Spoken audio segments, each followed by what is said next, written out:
Hey everyone, today I'm going to teach you how to hear yourself in OBS Studio using voice monitoring. This is super useful when you want real-time feedback of your microphone audio while streaming or recording. So let's get started with this quick tutorial.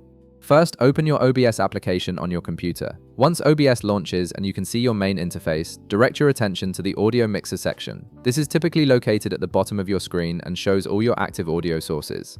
You'll notice several controls for each audio source listed there. Now, look for the small gear icon located directly below your audio mixer section. This icon represents the settings for your audio sources. Go ahead and click on this gear icon.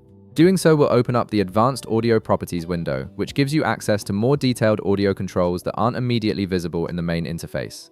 Once the Advanced Audio Properties window opens, you'll see a list of all your audio sources with various columns for different settings. Navigate to the row labeled mic/aux or whatever your microphone source is named. This is the audio source you want to monitor.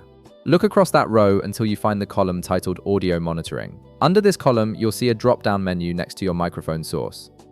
Click on this drop-down menu to reveal your monitoring options. This is where you can control how OBS handles your microphone's audio monitoring.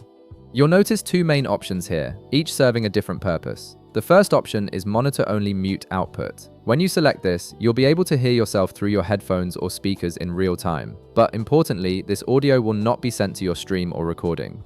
This is perfect if you just want to check your mic levels or how you sound without affecting your actual output. The second option is Monitor and Output. This option lets you hear yourself while also sending that audio to your stream or recording. This is useful when you want real-time feedback but still need your audience to hear you clearly. Both options have their specific use cases, so feel free to try both and see which one works better for your workflow.